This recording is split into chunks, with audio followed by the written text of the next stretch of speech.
For the gala na naman tayo mga cuties. Nagyaya kasing lumabas yung mga kasama ko dito sa bahay. Magsisimba daw kami. Magpapaka-good girl muna tayo. Siyempre, simpleng ayos lang muna tayo ngayon mga cuties. Outfit check. Taray, for the dress tayo ngayon. Super cute nitong dress ko. Flowy siya kaya hindi siya mainit sa katawan. Hindi ko alam ba't nahihilig ako sa dress ngayon. Wala lang, bet ko lang. Anyway, ito na nga, nasuot ko na yung bago kong eyeglasses. And palabas na rin kami ng bahay. So yan, nakikita nyo na yung kotse.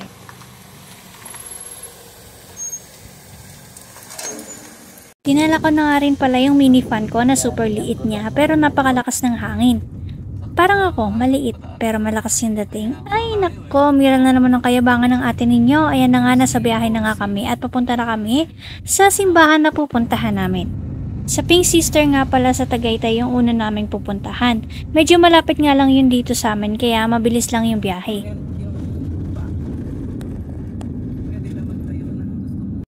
And finally, nandito na kami. Papasok na kami ngayon dito sa Pink Sister and maghahanap na kami ng parking na paparkingan ng aming kotse. Ayan, nauna na nga kaming bumaba dyan at papasok na rin kami agad sa loob ng simbahan para syempre magdasal at magpasalamat kay Papa God. Hindi na nga pala muna ako magbibideo sa loob ng simbahan. Siyempre, for the respect na rin po. After namin makapagdasal at magpasalamat kay Papa God, and yes po mga cuties, nagdasal po ako dyan. And for the good girl muna tayo for today's video. And nag-decide kami na maglibot muna doon sa park. Ayan, nag-start na nga po kami maglakad-lakad dyan sa loob ng park. And medyo nakakasad lang kasi may mga area dyan sa loob na hindi pwedeng pumasok. Ayan, medyo nakakasad din kasi hindi ko siya maipakita sa inyo ngayon kung gaano siya kaganda.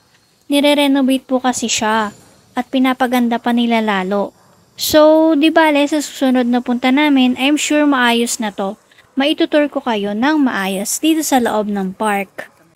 Nag-try pa rin po kami maglibot sa loob. May mga area pa rin naman na pwedeng pasukan.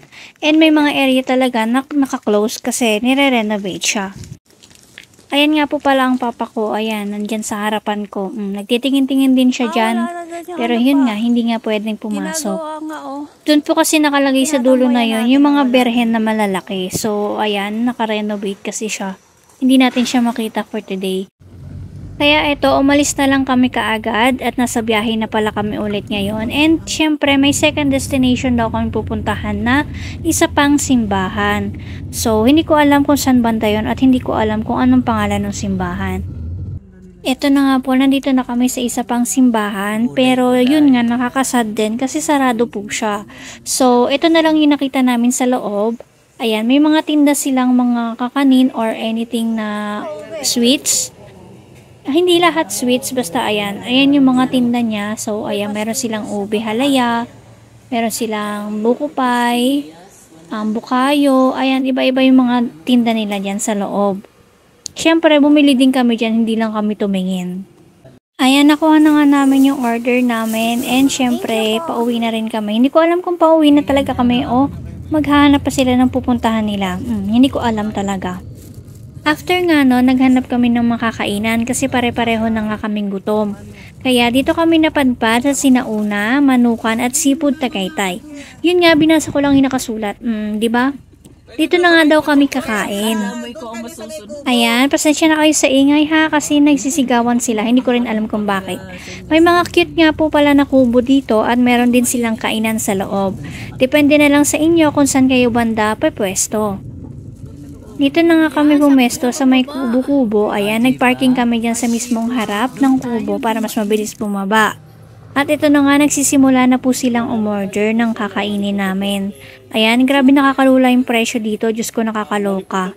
Hanggang tiningin na lang ako kasi wala akong pambili. Ito na nga po pala yung pagkain namin. Ang sarap lalo nakakagutom, diba? Kumakain na sila pero ako nag-video pa. Sige lang. Ano ba ate?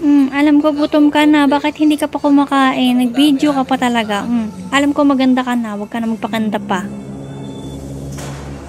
Ito nga po pala yung loob ng restaurant. So, ayan. Ganyan siya ka-cozy. Para lang siyang nature style. So, ayan. Medyo presko dyan sa loob. Ayan, para siyang kubo din na malaki. Ganyan. Napakaganda niya kasi para siyang nature, ganon. May mga hala-halaman dyan sa gilid, ganyan. Ang cute niya. Syempre hindi ako nagpahuli, nagpicture-picture din ako. Papahuli pa ba tayo?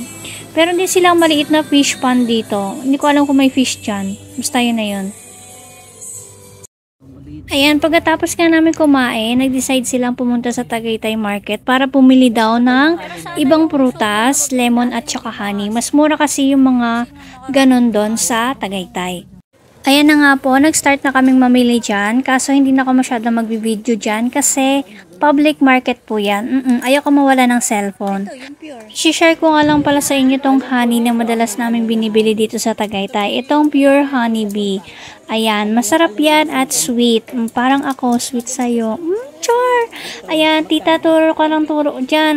Ayan naman yung binibili natin. Kunin mo na, huwag ka na magpatagal. Sige na, dalawa na ibilhin mo. Char. Sige na, paano ba yan? Tatapusin ko na yung video na to, mga ka-cuties, sa susunod na lang. Bye!